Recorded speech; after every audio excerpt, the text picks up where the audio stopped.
ahora que me ha tocado compartir la palabra otra vez con ustedes, quiero traer un número 3 de cerrándole la puerta al enemigo. ¿Se acuerdan que hemos estado hablando acerca de eso? Yo creo que intencionalmente Dios nos ha estado llamando la atención acerca de esto, porque no quiere que vivamos en derrota. No quiere que el enemigo nos esté robando aquello que nos pertenece. A pesar de que la vida es difícil, el diseño del Señor es de que el creyente vaya de victoria en victoria. Ok, dificultades, enfermedades, problemas económicos, crisis en nuestra mente, desánimo, crisis en nuestro corazón. Las cosas se salieron de control aparentemente, pero así todo el Señor quiere que vivamos de victoria en victoria. Y es por eso que Él quiere recordarnos en esta mañana algunos asuntos bien importantes. Y por ejemplo, no podemos perder de vista, solo por eso le trae algunos pasajes, pero decía, no podemos perder de vista de que la victoria ya está dada. Es más, la victoria se obtuvo, la victoria, cuando Jesucristo murió en la cruz. Cuando Él entregó su vida por el pecado suyo y mío, y allí en la cruz pagó el precio por nuestros pecados. Y cuando nosotros depositamos la fe en Jesús, entonces, wow, un cambio espectacular ocurre en nuestra vida. Todo el que ha nacido de Dios vence al mundo. En el mundo hay aflicción, ¿ya se enteró? En el mundo hay preocupación, en el mundo el temor nos envuelve. En el mundo las cosas se salen de control, las personas, las situaciones. Pero la palabra del Señor dice que todo el que ha nacido de Dios, es decir, el creyente que deposita la fe en Jesús, vence al mundo. A mí me parece una excelente noticia. ¿A usted no? A mí me encanta saber eso, que aunque yo puedo estar en aflicción, en problemas, el Señor ha vencido al mundo. Esta es la victoria que vence al mundo, dice nuestra fe. Otro elemento importante para recordar en esta mañana. Y la pregunta, ¿quién es el que vence al mundo sino el que cree que Jesús es el Hijo de Dios? ¿Quién cree en este lugar que Jesús es el Hijo de Dios? A ver, levánteme la mano. Pues ustedes y yo que creemos que Jesús es el Hijo de Dios, nosotros vencemos al mundo. Todo lo que sucede, avanzamos de victoria en victoria a causa de que Jesús está en nosotros y nosotros en Él. Aquí ya hay un arma principal para cerrarle la puerta al enemigo y es nuestra fe y es nuestra identidad, es reconocer quiénes somos. Miren esta palabra, hijitos. Primera de Juan 4:4, vosotros sois de Dios y los habéis vencido, porque mayor es el que está en vosotros que el que está en el mundo. ¿Alguno de ustedes está pasando aflicción? ¿Alguno de ustedes se siente oprimido por sus emociones, por sus pensamientos? ¿Alguno de ustedes está viendo en la familia que las cosas están cada vez más difíciles? ¿Alguno de ustedes tiene problemas económicos? ¿Alguno de ustedes se siente abatido, desesperanzado? Pues mayor es el que está en usted que el que está en el mundo. Pues si usted pensaba que no era suficiente, hoy vengo a decirle yo que Jesús en usted es suficiente. Y por lo tanto usted puede tener victoria en la situación en la cual usted está viviendo. Y mire esta otra palabra que, encontramos aquí en los Salmos de David, y es una referencia a Jesucristo mismo. En aquel tiempo David ya hacía una referencia así. Así dijo el Señor a mi Señor, siéntate a mi derecha. ¿Se imaginan? Jesús es el que está sentado a la derecha del Padre. Por eso digo que es una referencia a Jesús. Siéntate a mi derecha hasta que ponga a tus enemigos por estrado de tus pies. El lugar de los enemigos es debajo de los pies de Jesús. Y por lo tanto también es el lugar de sus enemigos y de mis enemigos, debajo de mis pies. Aunque se hagan los locos y nos estén mostrando que ellos están ganando, pues no están ganando. Y miren lo que dice, que el Señor extienda desde Sión el poder de tu cetro, domina en medio de tus enemigos. Repita esa idea conmigo a la cuenta de 3. 2, 3. Domina De vuelta, 2, 3. Más convencidos, más entendidos. 2, 3. Yo me veo así. Esa para mí es la definición de cómo yo tengo que vivir. Y es la definición de cómo usted tiene que vivir. Porque el que habita en usted ya domina sobre los enemigos. Y entonces el creyente, en medio de dificultades, en medio de preocupaciones, en medio de enfermedades, en medio de dolores, tiene que dominar en medio de sus enemigos. Eso es lo que el Señor quiere para nosotros. Y por eso es que hoy le voy a hablar un poco acerca de la armadura de Dios. Porque Dios ha provisto para nosotros, y tengo un video, por favor, me lo ponen ya ahí en puerta. La armadura de Dios es lo que el Señor ha provisto para que ustedes y yo enfrentemos las situaciones de la vida cotidiana. Pablo, el apóstol Pablo, estaba en la cárcel y desde la cárcel escribe la carta a los Efesios y allí describe la armadura de Dios. Y es más, utiliza la figura de un soldado romano porque es lo que más cerca tenían de alguien que enfrentaba una batalla. Y él desde la cárcel sabía que todos los creyentes de la iglesia de Éfeso estaban experimentando batallas, persecuciones, temores por dentro, persecuciones por afuera. Y entonces ahí donde describe la armadura de Dios.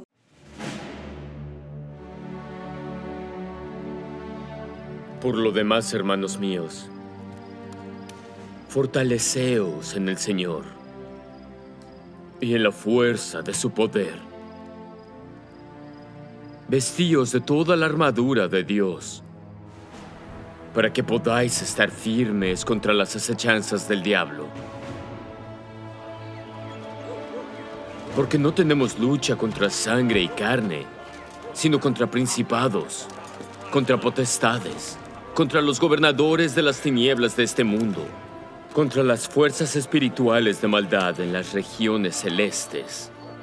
Por tanto, tomad toda la armadura de Dios, para que podáis resistir en el día malo, y habiendo acabado todo, estar firmes.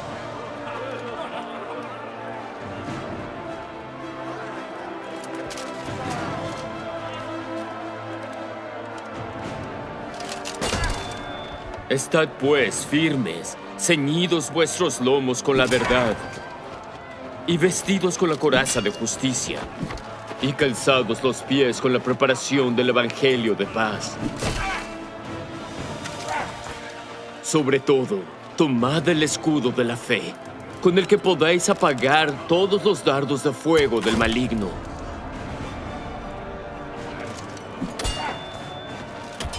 Y toma el yelmo de la salvación y la espada del Espíritu, que es la palabra de Dios, orando en todo tiempo con toda oración y súplica en el Espíritu, y velando en ello con toda perseverancia y súplica por todos los santos.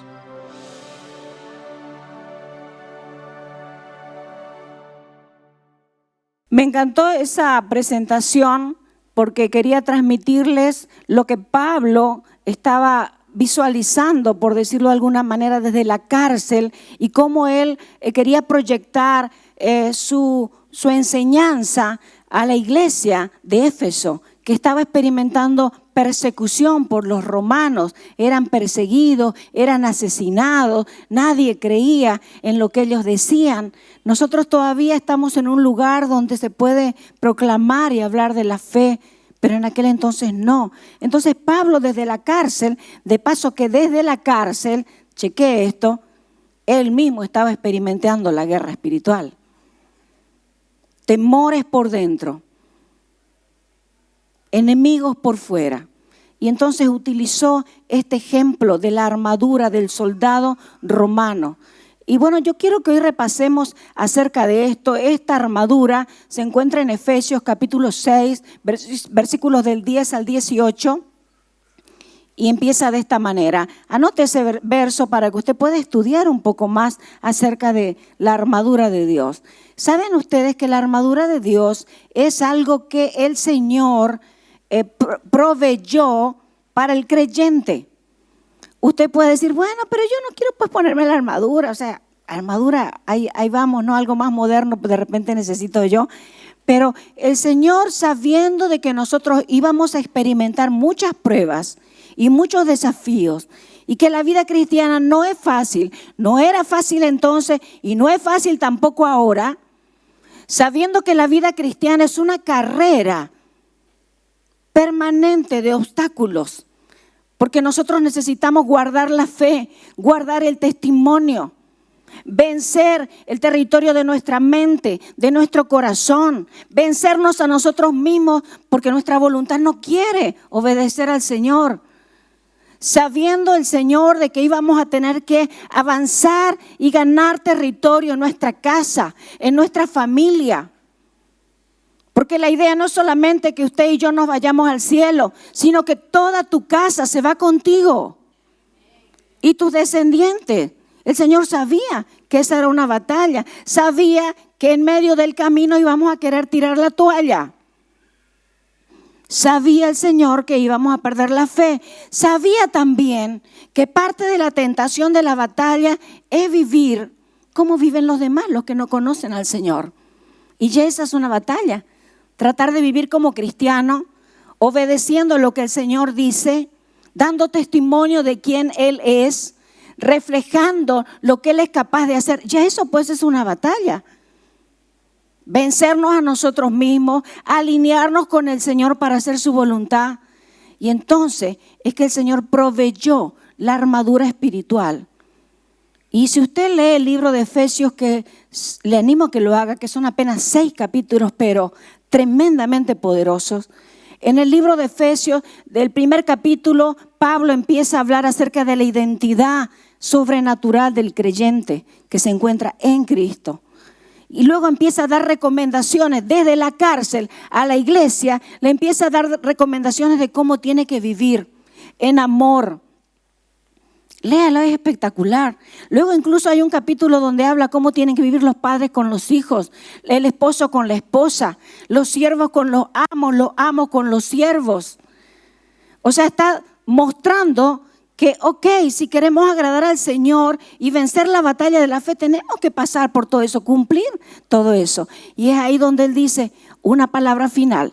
Después de toda esta descripción, que parece un poco complicada y difícil de cumplir, sean fuertes en el Señor y en el poder de su fuerza. Porque Él sabía que es difícil. Él mismo estaba experimentando, hoy estaba en la cárcel, él tenía que seguir dando testimonio del Señor. Pesaba sobre él la sombra de la muerte. De hecho, terminó en esas condiciones. Entonces, él entendía perfectamente qué quería decir. Sean fuertes en el Señor, en el poder de su fuerza. No en la fuerza de ustedes, no en la fuerza mía. Yo tengo muy claro que si yo voy con mi fuerza a enfrentar los asuntos espirituales, soy el primer soldado caído. Porque ni siquiera con mi mente y mi corazón puedo. Mucho más, mucho peor con las cosas difíciles que tenemos que enfrentar. En el poder de su fuerza. Por eso es que también en los primeros capítulos de Efesios habla Pablo directamente acerca de que el creyente tiene que entender su posición en Cristo. Y nos está hablando también esta frase de humildad y dependencia del Señor. Porque si usted se quiere ir solo a enfrentar la batalla, no se trata de inteligencia. No se trata de capacidad, no se trata de experiencia, ni siquiera se trata de cuántas veces leímos la Biblia. Dicho sea de paso, léala igual. Y cada año, mejor si lee la Biblia en un año, como es la propuesta de la iglesia. Pero ¿saben qué? No se trata de eso. Se trata de en tanto y en cuanto usted entiende que usted está en Cristo. Y que es Cristo el que hace. Por eso es que se trata de dependencia en el Señor. Y nada de esto tampoco es posible en cuanto a que nosotros nos pongamos la armadura y tengamos victoria si no pasa todo esto por la obra de la cruz. Ustedes y yo no tenemos nada sin la obra de la cruz. Porque a causa de que Jesucristo murió nosotros morimos en Él. Y a causa de que Él resucitó, nosotros somos resucitados con Él. Esto es algo tremendamente sobrenatural. Y así como Él ahora está sentado en los lugares celestiales, nosotros también. Y por lo tanto todo está debajo de nuestros pies. Eso es lo que dice la palabra. Pero eso de fortalecerse en el Señor y en el poder de su fuerza tiene que ver con la obra de la cruz. Y sin la obra de la cruz, mi hermano, mi hermana, usted está todavía en sus delitos y pecados. Sin la obra de la cruz, si usted se va por su propia cuenta a tomar decisiones, a dirigir su familia, a levantar el presupuesto familiar, a hacer ministerio, si usted se va por su cuenta, con su capacidad, con razón, que hay tantos muertos y heridos en la batalla. Porque la única forma de enfrentar bien la batalla del creyente es en el poder de su fuerza. Es en el poder de lo que Él hizo, porque Él fue el que venció el poder del enemigo en la cruz, exhibió públicamente su derrota, anuló, dice, el acta de los decretos que había en contra suya y mía, y los clavó en la cruz. Por eso es que cuando estamos hablando de enfrentar la batalla, es en el poder de su fuerza. Muchos de nosotros nos tenemos que arrepentir. Por eso nos sentimos tan mal y estamos estresados, enfermos, muchas enfermedades psicosomáticas, porque el creyente está por su cuenta, con autosuficiencia, con orgullo, con soberbia, sin darnos cuenta que es en el poder de su fuerza, no nuestra fuerza. Por eso es que se llama la armadura de Dios. Y yo recopilé unas ideas de Efesios solamente para traer en el contexto de lo que estoy hablando. Dice Efesios 1:7, lea Efesios, es espectacular. En Él, es decir, en Jesús, ustedes y yo, los creyentes, tenemos la redención mediante su sangre, el perdón de nuestros pecados conforme a las riquezas de la gracia. Dice también en Efesios 1:11, en Cristo también fuimos hechos herederos, pues fuimos predestinados según el plan de aquel que hace todas las cosas conforme al designio de su voluntad. ¿Saben ustedes que en Efesios hay montones de versículos que están describiendo lo que sucedió a favor nuestro cuando estamos en Él? Lo que sucedió en Él. Y usted y yo tenemos que leer. Le desafío a que esta semana lea Efesios. Son 6 días. Empiece desde hoy. Y antes de que llegue el próximo fin de semana ya terminó el libro de Efesios. Y mientras lo lea, pídale al Señor revelación. Hay mucha revelación de la posición del creyente para la guerra espiritual allí en Efesios. Pero estamos viendo la armadura en esta mañana. Pablo sigue después de que nos dice que nos demos cuenta de que es en Él, que nos fortalezcamos en Él y en el poder de su fuerza. En Efesios 6, Él continúa de esta manera. Pónganse toda la armadura de Dios para poder mantenerse firmes contra todas las estrategias del diablo. Toda la armadura de Dios. Ahora yo se las voy a describir rápidamente. En esta mañana, las partes de la armadura, todo eso se encuentra en Efesios 6, pero usted tiene que chequear que la palabra del Señor dice que usted se tiene que poner toda. A veces nosotros decimos, bueno, ahora yo estoy con el escudo de la fe. Ya usted está con el escudo de la fe, pero nunca toma la espada del Espíritu. Ahora usted lo va a ver. Ok, yo tengo el yelmo de la salvación, pero el cinturón de la verdad usted no se lo está poniendo ni está viviendo conforme a la verdad. Por lo tanto, por ahí igual el enemigo va a sacar partido de su vida. Y nuestra vida se convierte en una de constantes derrotas. La palabra del Señor dice toda, repita eso conmigo, toda la armadura de Dios. Ahora que usted va a aprender cuáles son los elementos de la armadura de Dios, pues se va a poner todos. Y cada uno de ellos. Es más, lo interesante de todo esto es que según los estudiosos de la palabra, ellos dicen de que los 3 primeros elementos de la armadura ya los tenemos puestos. Hacen un análisis del verbo de las traducciones y ellos dicen, bueno, ya esas partes están colocadas. Lo que pasa es que el creyente se olvida de ellas. Están colocadas, dice, ya las tiene desde el momento que toma una decisión por Jesús. Ahora lo vamos a chequear. ¿Por qué nos ponemos la armadura? Para mantenernos firmes. Las batallas van a estar, están de hecho alrededor nuestro. Pero la expectativa del Señor es que usted esté firme. Es que yo esté firme. Algo así como que vamos a aguantar el temporal, pero vamos a permanecer firmes. Vamos a permanecer de pie. Y si nos caemos un poco, nos volvemos a levantar y firmes es nuestra posición como creyentes. Y el Señor por eso es que nos está dando la armadura. Y nosotros tenemos que darnos cuenta que estamos en esa batalla. Ya lo dijimos varias veces, no hay elección. Usted no puede decidir, ¿será que entro a la batalla o me quedo cómodo en mi casa? Usted ya está en una batalla. Desde que tomó una decisión por el Señor. Es más, por eso es que muchos nuevos creyentes, de repente aquí hay algunos de ellos dicen, pucha, me iba mejor cuando no iba a la iglesia, cuando no tenía compromiso con el Señor. Ahorita que soy creyente me va cada vez peor. ¿Alguno de ustedes está pensando así? Bueno, ¿y saben por qué? Porque cuando usted no tenía una relación con el Señor, usted era discípulo ¿de quién? No de Ricky Martin, de Satanás. Usted estaba bajo el gobierno de él, por lo tanto, él no le molestaba tanto. La cosa seguía nomás, porque usted era su compa.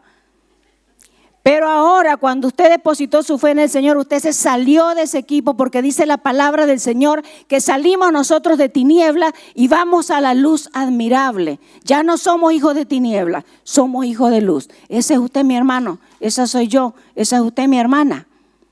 Y entonces es ahí donde todo el tiempo estamos en una batalla. Algunos de ustedes que están muy tranquilos, que no pasa nada, ojo.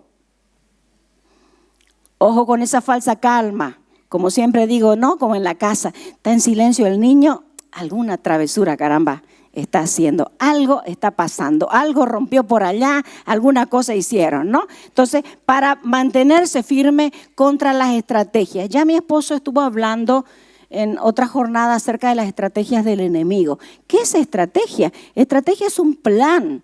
Es una suma de pasos que se da para conseguir algo. Por eso es que en el campo militar se buscan a los estrategas. Ellos definen la estrategia. Primero por allá, primero por acá. Vamos por este lado, engañémoslo, hagámosle pensar. Y mire lo que dice la palabra del Señor en el Salmo acerca de las estrategias. Bueno, déjenme terminar primero lo que dice Efesios.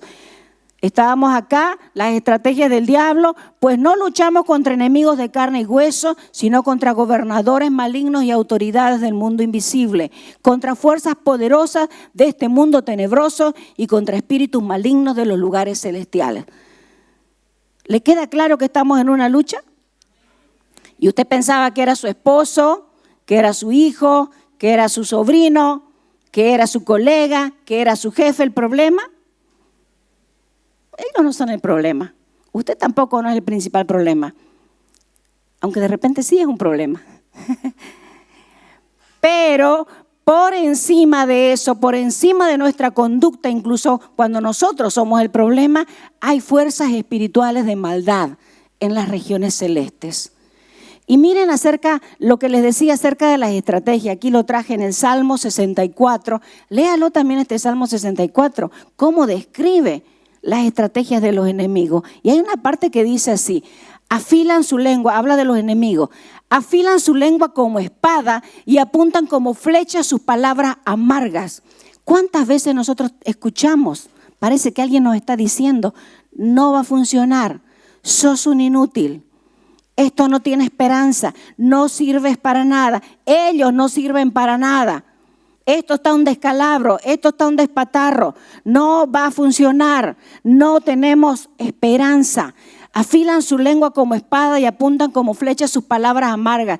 Le tiran a los inocentes, imagínense las flechas, los dardos de fuego del maligno, le tiran a los inocentes desde una emboscada. ¿Entienden lo que es una emboscada? Se confabulan todos para atraparlo. Los atacan de repente y sin temor. Se animan unos a otros los enemigos a hacer el mal y planean cómo tender sus trampas en secreto. David estaba describiendo a los enemigos y es una perfecta descripción del trabajo de los enemigos nuestros. Por eso es que le decía, ojo con la falsa calma. Ojo con la falsa calma que a veces tenemos cuando nos está yendo bien y estamos conquistando lo que queremos. Tengo un buen trabajo, tengo una buena familia, no me falta dinero. Asumimos que la batalla no es con nosotros. Pero los enemigos siguen tramando en contra suya. Lo mínimo, lo que van a conseguir es que usted nunca sea lo que Dios quiso que usted sea. Que quede distraído, viviendo como vive cualquier otra persona que no conoce al Señor. Y esa es la tentación principal que tenemos. Yo me incluyo también en eso. Miren lo que dice, tender sus trampas en secreto. ¿Quién se dará cuenta?, preguntan. Dicen mientras traman sus delitos, hemos orquestado el plan perfecto. Así trabaja el enemigo. El enemigo y sus huestes malignas son estrategas. Y nosotros los creyentes tenemos que ser también estrategas.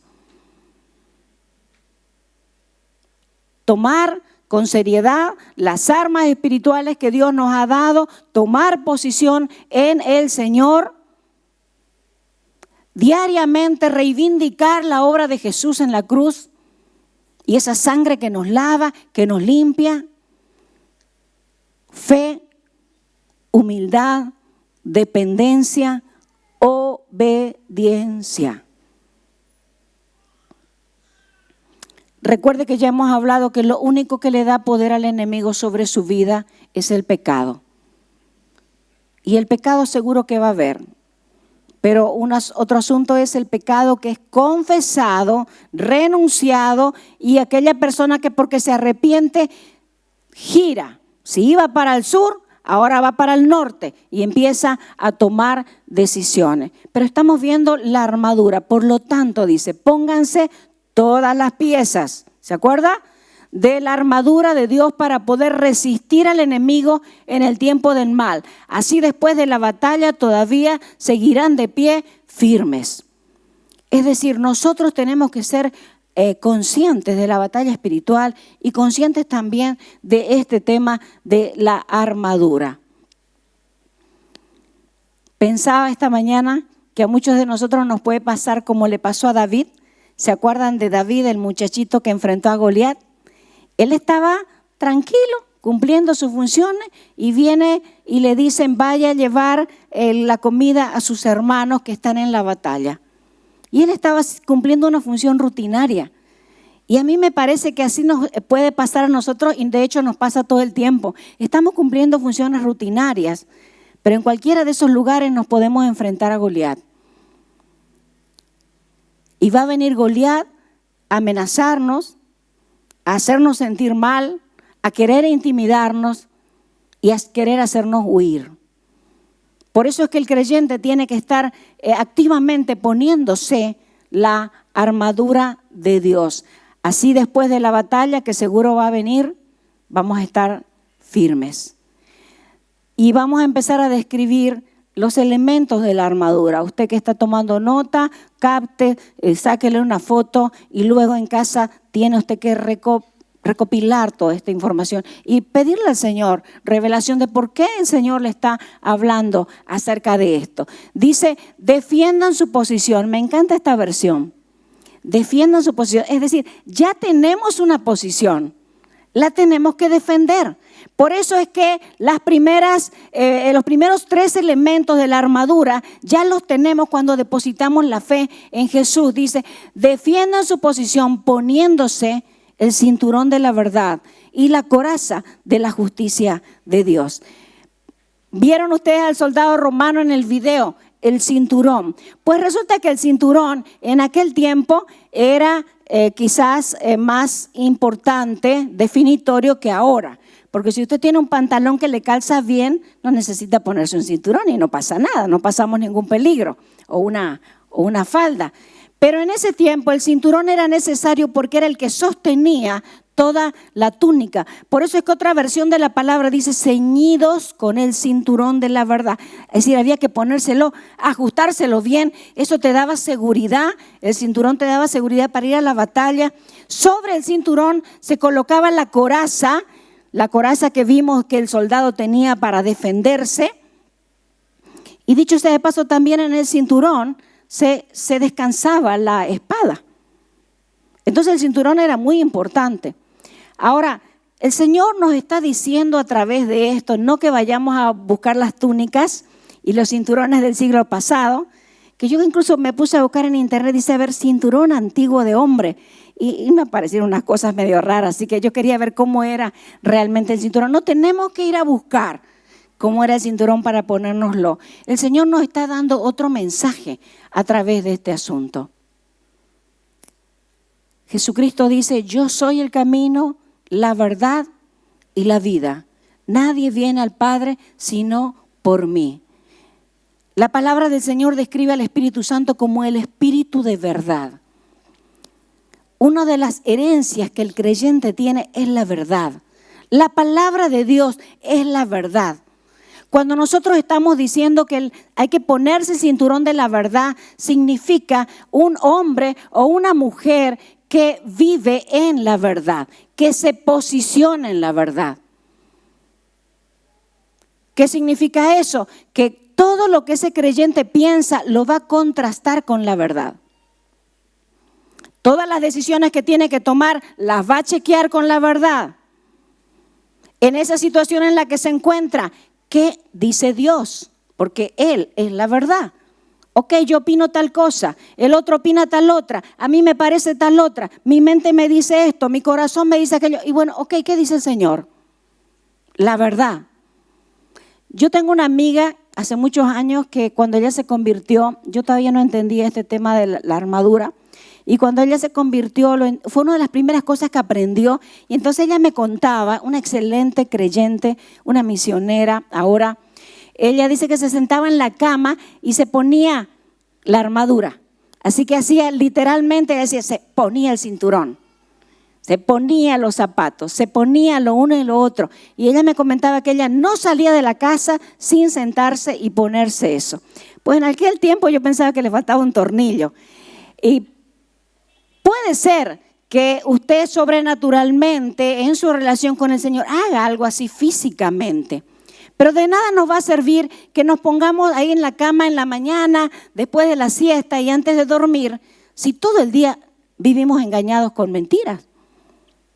Y si todo el día decidimos en base a nuestros pensamientos y no en base a la verdad. Y si todo el día le damos legitimidad a nuestras emociones y no a la verdad de Dios. Entonces, fíjense, cuando dice ceñidos con el cinturón de la verdad, implica una acción sobrenatural de reconocimiento de que eso está ahí para mí, pero que a la vez yo tengo que vivir momento a momento, conscientemente, ese cinturón de la verdad. Porque viene el enemigo con mentiras, nuestra propia carne genera engaño. La palabra del Señor dice que el diablo es padre de mentiras. Todo el tiempo estamos enredados en mentiras.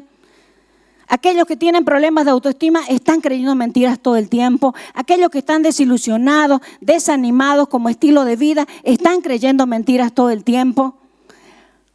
Aquellos que no se relacionan con sus seres queridos están creyendo mentiras todo el tiempo. Aquellos que no se mueven de donde están creyendo mentiras todo el tiempo. Aquellos que a causa de lo que les está sucediendo no se pueden mover, están creyendo mentiras. Aquellos que piensan que no pueden cambiar su manera de vivir, están creyendo mentiras. Hay una diferencia también, y vale la pena hacerla notar de nuevo, porque ya hemos hablado de esto en otras ocasiones, que hay una diferencia de sí entre lo que es la verdad y lo que es la realidad. La realidad es lo que usted está viviendo. Ok, es válido lo que usted dice. Lo que yo digo, lo que estamos experimentando es real. Está doliendo, está difícil, estamos siendo ofendidos.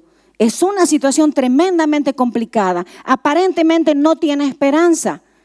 Pero una cosa es la realidad y otra cosa es la verdad. Y la verdad es lo que Dios dice acerca de esa situación.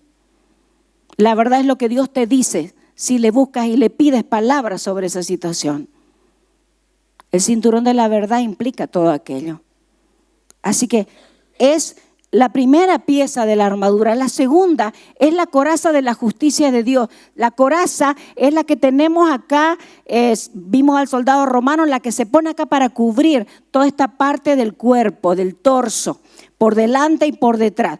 Pues casualmente esa coraza viene a cubrir los órganos vitales del ser humano, que con una lanza, una flecha, inmediatamente perderíamos la vida. Bueno, hablando en términos del soldado romano, ¿no? ¿Cuáles son los órganos vitales? Bueno, en primer lugar el corazón, que surge de ahí una analogía: guarda tu corazón, porque de él mana la vida. ¿Qué es lo que hay en tu corazón? Pero fíjense que todos los otros órganos vitales también están en ese lugar. Dice el Señor que nos pongamos la coraza, ¿pero de qué? De la justicia de Dios. Y aquí viene un elemento más que es importante en la guerra espiritual. Nosotros necesitamos recordar momento a momento que hemos sido justificados por la sangre del Cordero.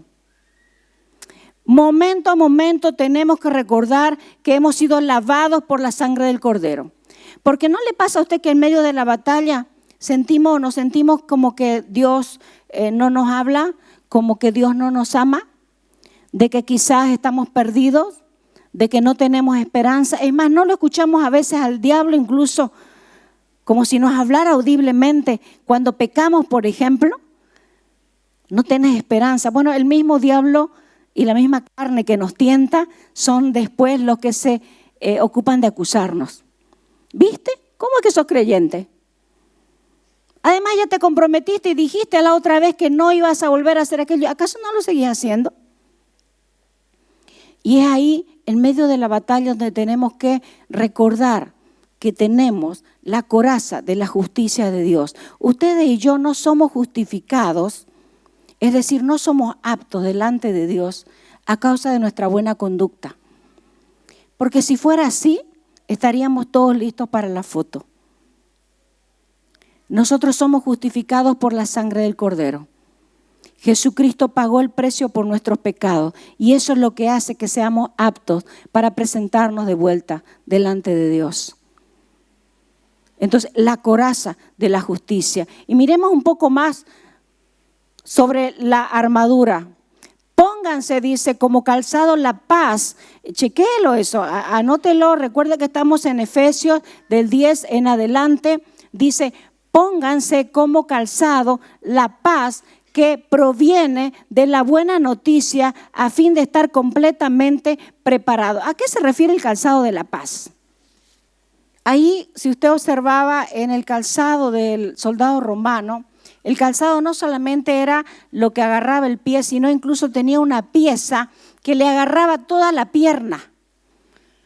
El calzado es lo que te da estabilidad. Imagínese usted un soldado romano descalzo. Solamente con pisar algo, ¿no es cierto?, ya no iba a poder enfrentar la batalla adecuadamente. Por eso es que el calzado era una pieza importante, le daba estabilidad. Es más, investigando un poco sobre este tema del calzado del soldado romano, hay una versión que dice que el calzado del soldado romano tenía como unas tachas, podemos decir, en la planta, que como la que tienen los zapatos de los futbolistas. Hay ciertos zapatos que tienen bueno, eso, ustedes entendieron. Entonces, lo mismo, dice una versión que el zapato del soldado romano tenía eso también, de tal manera que se afirmaban ahí y nadie los movía. Imagínense la importancia de estar firme en la batalla, porque vienen, te golpean con la espada y entonces podés perder la estabilidad y te vas a caer. Me gusta esa figura, ¿por qué? Porque nosotros en medio de nuestras dificultades queremos caer.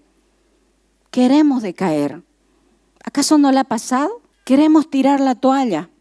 Y hay golpes tan duros que realmente nos tiran al suelo a veces, sí, y tenemos que levantarnos.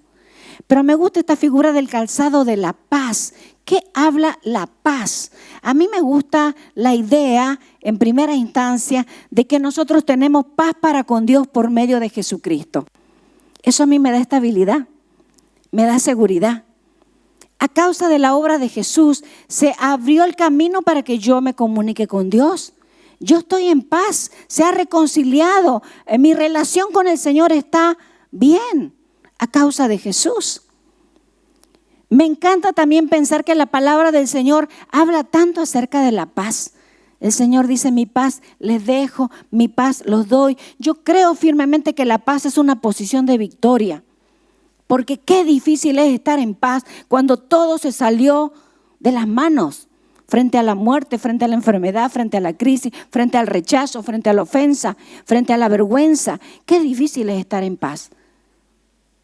Pero es una posición también. Porque dice el Señor que Él es nuestra paz. Y que Jesucristo es el príncipe de paz. Una vez nosotros depositamos nuestra fe en Jesús, el príncipe de paz viene a estar gobernando nuestra vida. Nosotros tenemos que decidir ponernos bajo su gobierno. El calzado de la paz para estar firme. Pero también la palabra del Señor dice que nosotros somos pacificadores. Ese es el diseño de Dios.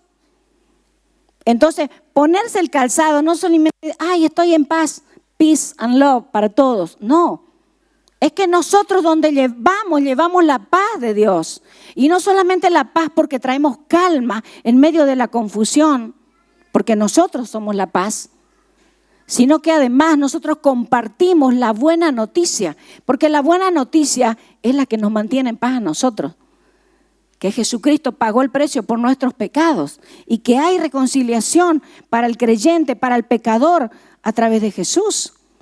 Y entonces por eso es que dice, póngase como calzado la paz que proviene de la buena noticia a fin de estar completamente preparados. No solamente que la paz de Dios en mí, no solamente yo como pacificador llevando la paz por todas partes, sino llevando el evangelio de la paz. Por eso es que yo creo que todos aquellos que ganan almas, el Señor los honra. Y aunque tengan problemas y aunque tengan dificultades, el Señor está con ustedes, porque ustedes están llevando la buena noticia.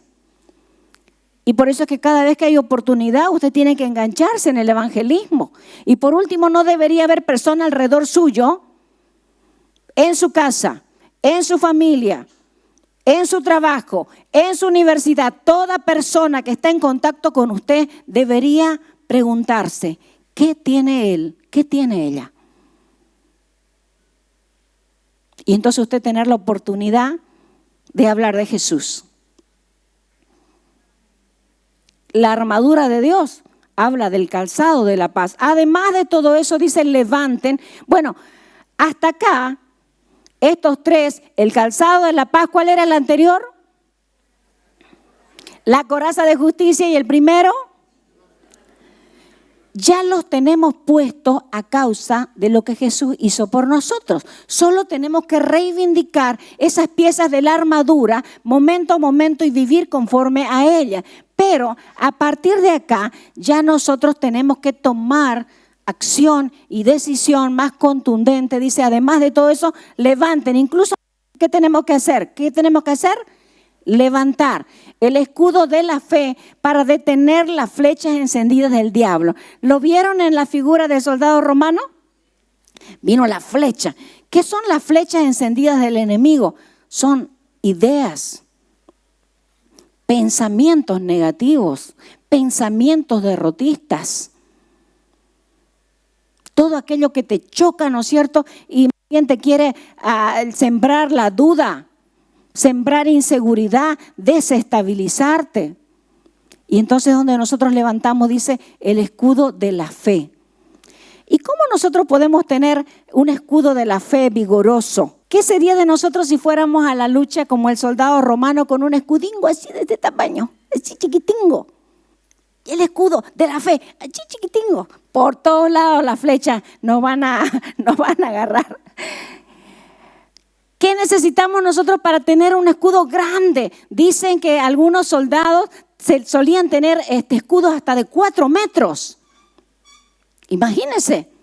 ¿Por qué? porque ellos se defendían, las flechas venían desde arriba, de todos lados, entonces ellos ponían para acá. Es más, se unían soldado con soldado y juntos levantaban. Ay, me encanta esa parte en las películas de guerra. Juntos levantaban, ¿no es cierto?, el escudo y quedaba así como un paraguas sobre ellos. Espectacular, el escudo de la fe. Bueno, ¿qué tenemos que hacer para que nuestro escudo deje de ser así tan chiquitingo?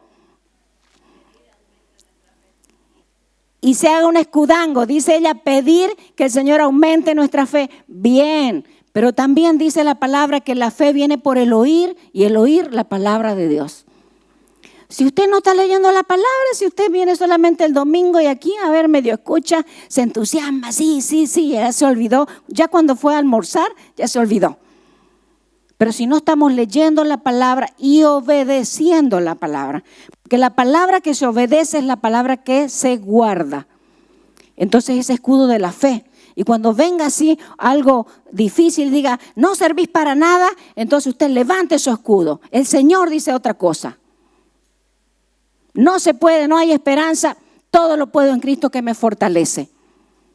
El Señor dice que puedo. Y por último, otras veces ya me sacó de situaciones más difíciles y ahora también me va a sacar. Porque mayor es el que está en mí que el que está en el mundo. Cuando viene también, ¿no es cierto?, esos momentos donde usted se siente apabullado, acusado, avergonzado. Entonces viene el escudo de la fe, porque usted sabe de Dios. ¿Qué es la fe? La fe es la convicción de lo que se espera. La certeza de lo que se espera, la convicción de lo que no se ve. O sea, nosotros creemos que Dios es fiel, creemos que Dios es poderoso. ¿Por qué? Porque su palabra lo dice, porque además nos lo ha mostrado a lo largo de nuestra caminata como creyentes. Y es ahí donde tenemos que levantar el escudo de la fe. Entonces algunos de nosotros dicen, no, es que ya no puedo, ya estoy cansado, ya estoy cansada, no sé qué hacer, ya estoy viejito, ya estoy viejita. Yo a veces digo así, ya quiero jubilarme. Pero el Señor dice otra cosa. Entonces nosotros levantamos el escudo de la fe. Dice que con el escudo de la fe detenemos las flechas que sí o sí ya están sobre nosotros. Eso es clave, encendidas del diablo, dice. Pónganse la salvación como casco y tomen. Ahí va, le puse el numerito, ese número es mío, para que usted se dé cuenta que son 6 ahí. La salvación como casco y tomen la espada del Espíritu, la cual es la palabra de Dios. Qué interesante es que el casco, que yelmo, dice otra versión, el yelmo, va sobre la cabeza. Y qué interesante, digo, es esto también chequear que el principal lugar de batalla es en tu mente. No solamente los que tienen o tenemos, porque me incluyo, pensamientos negativos de todo tipo, pensamientos derrotistas, sino para muchos de nosotros también nuestra mente se convierte en un campo de batalla porque tenemos pensamientos de religiosidad, inflexibilidad, cabeza cuadrada, para algunos de nosotros, incluso los que leemos la palabra, puede suceder. No estamos dispuestos a cambiar nuestras ideas. No estamos dispuestos a escuchar una opinión diferente a la que nosotros tenemos. Y entonces la mente es un campo de batalla. Y qué interesante es que ahí en ese lugar el Señor también hablando de su armadura, porque es la armadura de Él que ha provisto para nosotros, haya incluido una pieza también haciendo referencia a este asunto de la mente. Me parece espectacular y yo creo que nosotros necesitamos ser cada vez más conscientes de esta batalla permanente en la mente. Pues yo no sé cómo usted la ha experimentado, pero yo tengo que decirle que yo he experimentado y sigo experimentando una fuerte batalla en la mente. A lo largo de mi vida cristiana, quizás las tentaciones mayores no han sido tentaciones morales, gracias a Dios. Quizás alguno de ustedes sí está combatiendo ese tipo de tentaciones, pero las mayores presiones han sido en mi mente y en mi corazón. Esto es, en mis pensamientos y en mis emociones. Por eso es que quizás usted a veces me ve que yo soy bien directa con ese tema de las emociones y los pensamientos, porque o batallas contra eso o eso te gana. Entonces, la batalla de la mente es tremenda. yo tengo experiencias de opresiones muy fuertes con mi mente. Es más, aquí a veces estando en la plena iglesia, adorándole al Señor juntamente con todos ustedes, en mi mente hay una batalla. Y ahí yo tengo que pelear. Así que si me ve haciendo algo raro, acuérdense que estoy peleando con mi mente. Pensamientos. Ahí mismo a veces tenemos que sujetar nuestra mente, renunciar a pensamientos carnales, emociones carnales. Sujetar nuestra mente, llevar todo pensamiento cautivo a la obediencia de Cristo Jesús y su palabra. Eso es el estilo de vida del creyente. Ahora, cuidado que usted también no.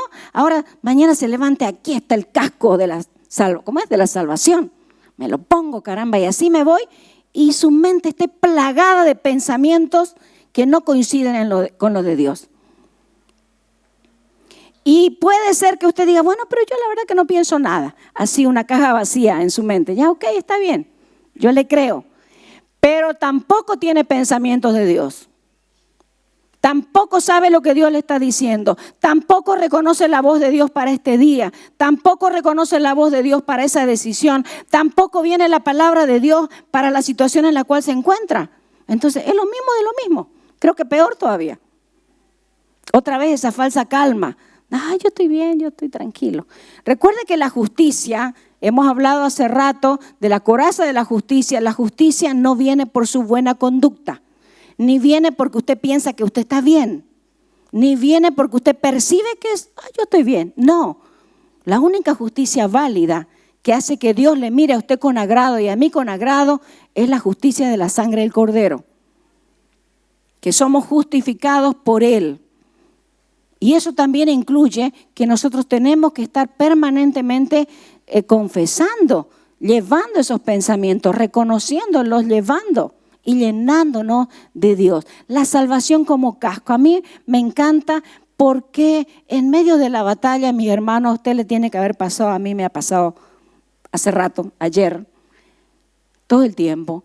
En medio de la batalla, nosotros a veces tenemos esa sensación de que no gozamos del amor de Dios, de que no gozamos del perdón de Dios, de que la gracia de Dios se acabó con nosotros, de que ya la misericordia no va a estar. Nos sentimos no amados o desechados. O cuando usted está perdiendo la batalla esa que está librando ahora y se siente derrotado, usted cree, ok, ¿ya para qué voy a ir a la iglesia? ¿Para qué voy a leer la palabra? El Señor ya no me ama. ¿Para qué voy a seguir sirviendo en la iglesia? No soy apto, no soy apta. Y entonces el casco de la salvación, el saber que nada nos va a separar del amor de Dios en Cristo Jesús. Ni la muerte, ni la vida, ni principados, ni potestades, ni lo alto, ni lo profundo, ni ninguna cosa creada te va a separar del amor de Dios en Cristo Jesús. Nada, nada. A mí me encanta eso. Eso es el casco de la salvación. No hay condenación para aquellos que están en Cristo Jesús. Espectacular. No sé, a mí eso me enciende. Después si estoy llorando toda la semana, una palabra como, ya caramba, vámonos, de vuelta. Eso es el casco de la salvación, el reconocer que tenemos esa salvación. La salvación no está en juego desde mi punto de vista. Lo que está en juego es la vida de victoria del creyente. Y entonces encontramos creyentes derrotados que no pueden defender su posición y menos avanzar un poquito. Y el diseño de Dios para ustedes y para mí es de victoria, es de estar firmes. Es de no ser vapuleados por el enemigo. Ok, podemos recibir unos cuantos golpes ya. Sí, los recibimos, pero de ahí nos levantamos. Y si recibimos 3, nosotros damos 6. ¿Qué significa eso? Que nos vamos a defender. Vamos a levantar el escudo de la fe. Nos vamos a poder poner el casco de la salvación, la coraza de la justicia, el cinturón de la verdad. Y entonces nos vamos a mantener firme, el calzado de la paz. Y aquí dice, y tomen, aquí también dicen los especialistas que esta que viene a continuación, la número 6, es la única arma de defensa, de ataque. Las anteriores son de defensa, o sea, como para que, tomás posición. Aunque yo creo que tomar posición a mí ya me da la victoria. Cuando yo tomo posición, el enemigo empieza a retroceder. Sin embargo, la espada del Espíritu, es la única arma, la única parte de la armadura que es para atacar. La espada del Espíritu. Pa, pa, pa. Yo creo que muchos de nosotros tenemos este problema, me incluyo. Nos ponemos el cinturón de la verdad, nos ponemos la coraza de justicia, nos ponemos el yelmo de la salvación. ¿Qué más? ¿Qué me faltó? El calzado de la paz. Pero, ya ok, el escudo de la fe, claro, por eso estamos de pie. Pero no tomamos la espada del Espíritu.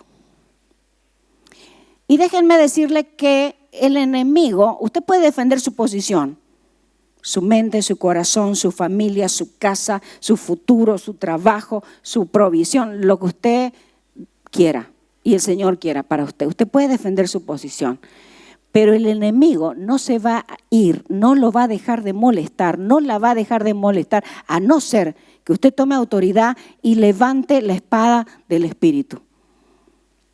Y con esa espada le corte la cabeza al enemigo, así como David. ¿Se acuerdan de David? Y David con Goliat era una guerra de palabras. Goliat atrevidamente le decía cosas a David y David le respondía. ¿Por qué? Porque la espada del Espíritu implica no solamente conocer la palabra, sino lanzar la palabra de Dios como una espada. Y dicho sea de paso, dice que la palabra es una espada de doble filo que penetra, corta. Imagínense 2 filos, con un filo nomás ya, con 2 filos, tremenda. La espada corta. Entonces aquí también es un proceso de fe. Nosotros necesitamos no solamente conocer la palabra, recibir la palabra de Dios, pero también lanzarla en voz alta. En voz alta, porque el enemigo no escucha sus pensamientos. Usted puede orar al Señor en su mente porque Él es omnisciente. Pero el enemigo no escucha su mente. Usted tiene que declarar la palabra de Dios. Por eso es que cuando aquí hacemos oración le decimos, dígalo audiblemente. Y en su caso usted tiene que orar audiblemente, verbalizar la palabra de Dios. Y eso, si el Señor a usted le habló una palabra directa a una situación, láncela, háblela. Porque hay palabras logos, que es la que todos leemos y nos hace tan bien, podemos usarla como espada, pero hay palabras rema, revelación, que Dios le habló a usted sobre un asunto que usted le estuvo preguntando. Es una promesa que Dios le habló a usted y cuando Dios le habló usted supo qué le estaba diciendo, a qué se refería e incluso qué tenía que hacer. Esa palabra le hablaba de su futuro, le hablaba de usted, le hablaba de la relación con el Señor, le hablaba de su descendencia, le hablaba de su enfermedad, le hablaba de ministerio, de servicio. Entonces esa palabra hay que hablarla. Esa es la palabra rema, la espada del Espíritu. Muchos de nosotros tenemos la palabra, pero nunca la desenvainamos a la espada. Y hay que desenvainarla, hay que declarar lo que Dios dice. Hay muchos que dicen que no hay que declarar nada, pues yo no estoy de acuerdo, porque hay que declarar. Y yo aprendí que para que yo tenga victoria en cuanto a mi libertad y mi sanidad personal y familiar, yo necesité declarar la palabra rema. Porque la palabra de Dios, ¿no es cierto?, corta. Es más, Dios envía una palabra, algo termina, otra cosa empieza. La palabra de Dios construye cosas, destruye cosas. Por eso es que la palabra de Dios es la espada del Espíritu, la cual es la palabra de Dios. Y finalmente, así termina Efesios, la armadura de Dios, otra recomendación. Oren en el Espíritu en todo momento y en toda ocasión. Manténganse alerta y sean persistentes en sus oraciones por todos los creyentes en todas partes. Y sigue un poquito más, usted puede leer la palabra del Señor. La oración, mis hermanos, como saben, es la forma en que nosotros nos comunicamos con Dios. Usted necesita recibir instrucciones de su comandante en general para la batalla. Ore. Usted necesita recibir las indicaciones, las estrategias, los cómo, los cuándo, los con quién, los para qué, en oración. En oración derramamos nuestro corazón, hablamos con Él y recibimos del Señor. Y tenemos que pasar también de esas oraciones lógicas o repetitivas. Y lo que dice orar en el Espíritu significa orar desde nuestro espíritu en conexión con el Espíritu de Dios. Nosotros a veces nos quedamos en oraciones cliché. Las repetimos y las repetimos, pero recuerden que esta es una iglesia de intimidad con Dios, lo que significa que necesitamos aprender a tener intimidad con Dios, a hablar con Dios desde el Espíritu, desde nuestra posición de hijo, desde la verdad de quiénes somos en Él, desde la verdad de quién Él es. Hemos hablado muchísimo acerca de la humillación. Orando, dice. Es más, ¿cómo se pone usted la armadura? ¿Cómo yo me pongo? Orando. Y eso es lo que vamos a hacer ahora. Vamos a orar. Incline su rostro, por favor. Vamos a orar. El Señor nos ha hablado en esta mañana. Así que si usted no estuvo atento a la guerra espiritual alrededor suyo, o usted es un soldado herido hoy solamente porque no se acordó de estos asuntos, empieza a pedirle perdón al Señor. Si usted no ha estado colocándose el cinturón de la verdad y no ha estado contrastando lo que piensa, lo que siente, lo que hace en relación a la verdad de Dios, pídale perdón. Si usted no ha estado identificando que el Señor le lava, le limpia y usted se siente acusado todo el tiempo, acusada, avergonzado, incapaces, que Dios no les ama, que Dios no les perdona, empieza a pedirle perdón al Señor, porque ahora estamos aprendiendo de que eso no es correcto. Si a usted le ha estado faltando la fe y por eso los dardos de fuego del enemigo le han estado maltratando, y entonces hay desánimo, hay incredulidad, ya tiró la toalla, no hizo lo que Dios le pidió, pídale perdón al Señor. Pídale perdón porque el Señor ha diseñado esa armadura para que nosotros la usemos. Y no quiere el Señor que seamos víctimas de los enemigos. Pídale perdón, dígale: Señor, perdóname. Hoy reconozco, Señor, reconozco, soy un soldado caído, una soldado caída. Señor, perdóname. Perdóname porque estoy viviendo escasamente. Perdóname, Señor, porque me he olvidado de lo que tú ganaste en la cruz para mí. Perdóname, porque no te he estado representando bien. Es más, si hay emociones negativas, pensamientos negativos que le han gobernado, ahora, ahí confiéselos como pecado. La justicia de Dios viene porque si confesamos nuestros pecados, es fiel y justo para perdonarnos y limpiarnos. Así que ahí, pídale perdón al Señor. Esas ideas, esos pensamientos, esos temores, esa confusión. Y si usted ha sido vapuleado por el pecado y está en esos círculos viciosos de caer y caer y caer en algo que usted ha identificado ahora, sobre eso ahora pídale perdón al Señor. Renuncia a ese pecado. Porque ahora mismo vamos a pedirle al Señor que nos lave con su sangre. Y ahí otra vez entramos en comunión con el Padre. La justicia de Dios viene sobre nosotros. Dígale: Señor, perdóname, perdóname, Señor. Hoy me doy cuenta, Señor, que tú me has dado lo necesario para salir airoso, pero reconozco que no puedo. Reconozco que no pude. Perdóname, Señor, perdóname. Perdóname, Señor, porque este pecado está siempre delante de mí y está siempre delante tuyo. Perdóname. E incluso, Señor, hoy reconozco estas emociones como pecado porque no vienen de ti también.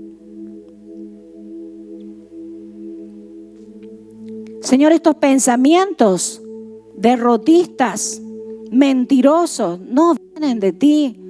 Perdóname, Señor, por tenerlos conmigo. Señor, hoy me doy cuenta que he perdido terreno. Si usted vive en temor, en angustia, en inseguridad y lo que menos hay en su vida es paz, tráigale eso al Señor. Dígale: Señor, mira mi ansiedad, mi angustia. Mira cómo yo vivo, mi preocupación, mi carga. Hoy te pido perdón, Señor. Pídale perdón al Señor, porque delante suyo hay un sumo sacerdote que se compadece de sus debilidades, de mis debilidades. Pídale perdón. No importa cuán grande y feo sea. Para el Señor es lo mismo. Él derramó sangre por usted. Él pagó el precio por su pecado, por mi pecado. Y dígale al Señor: Señor, yo hoy tomo tu obra en la cruz para mí. Hoy reivindico tu obra en la cruz. Señor, hoy tomo tu obra y, Señor, reconozco que tu sangre ahora me lava, me limpia, me purifica. Señor, hoy decido volverme hacia ti. No me voy a quedar donde estoy. Hoy decido levantarme y volverme hacia ti, Señor. Hoy decido dejar de creer las mentiras de mi carne, las mentiras del enemigo, las mentiras de mi mente, de mi corazón. Y hoy me alineo a tu verdad. Señor, hoy me pongo delante tuyo y tomo mi posición. Y así como una figura sobrenatural, yo le animo que a ustedes que hoy deciden tomar posición, que se pongan de pie. Pónganse de pie, aquellos que hoy deciden otra vez tomar posición en lo que Dios ya ha ganado, ya ha obtenido, en la justicia de Dios, en la paz de Dios, en la verdad de Dios. Siga orando, porque usted no se está levantando para que yo le mire o para que otro le mire. Usted se está levantando porque el Señor conoce su corazón. Es más, no necesita levantarse si no quiere. Pero tome posición. Dígale: Señor, yo hoy entiendo, yo hoy tomo posición. Hoy me posiciono en tu verdad. Hoy me posiciono en lo que tú dices que yo soy. Hoy me posiciono en lo que tú dices que yo tengo. Hoy me posiciono en lo que tú dices que yo puedo hacer. Señor, no voy a escuchar a mis enemigos. Renuncio a esos pensamientos. Renuncio a esas emociones. Renuncio a esas tentaciones. Renuncio a esas acusaciones. Señor, y hoy vengo a posicionarme en tu verdad. Y Señor, ahora te pido en el nombre de Jesús, Espíritu Santo, que me llenes de poder. Pídale eso al Espíritu Santo. Espíritu Santo, lléname de poder. Dame el poder para hacer tu voluntad. Dame el poder para obedecerte. Dame el poder para levantar el escudo de la fe. Dame el poder para usar la espada del Espíritu. Dame el poder para anunciar las buenas nuevas de paz. Dame el poder. Dame el poder. Y déjeme orar por usted. Señor, en el nombre de Jesús, Señor, yo declaro la presencia de Dios sobre este lugar. Y declaro que la sangre del Cordero desciende sobre este lugar. Y todo pecado confesado ahora mismo es lavado. Pensamiento, corazón, cuerpo, incluso de algunos de ustedes. La sangre del Cordero viene ahora y te lava. Te lava, te lava, te lava, te lava. Porque no depende del que corre ni del que quiere, sino de Dios que tiene misericordia. La sangre del Cordero viene y te lava, te lava. Empiece a darle gracias al Señor ahí. Dígale: gracias, Señor. Gracias, me estás lavando. Recibo tu limpieza. Recibo tu sanidad. Recibo tu restauración. Recibo tu poder. Lo recibo en el nombre de Jesús. Lo recibo, lo recibo. Reciba. Reciba, reciba. La misericordia de Dios le envuelve. La gracia del Señor le envuelve. El amor de Dios llena todo vacío. Reciba, reciba, reciba. Reciba. Gracias, Señor. Gracias, Señor. Gracias, Señor. Recibimos de ti en esta mañana. Señor, y juntos en el nombre de Jesús declaramos una vez más que el enemigo no tiene poder sobre nosotros. Y le animo a que usted declare audiblemente ahí, en voz baja si quiere, declare: el enemigo no tiene poder sobre mí. El enemigo no tiene poder sobre mi casa. El enemigo no tiene poder sobre mi mente. El enemigo no tiene poder sobre mi corazón. No tiene poder sobre mi conducta. No tiene poder sobre mi futuro. El enemigo está derrotado por la sangre del Cordero. Y yo no soy el derrotado. Yo no soy la derrotada. Porque yo soy parte del ejército del Dios viviente. Ese soy yo. Esa soy yo. Gracias, Señor. Gracias al Padre. Gracias al Hijo. Gracias al Espíritu Santo.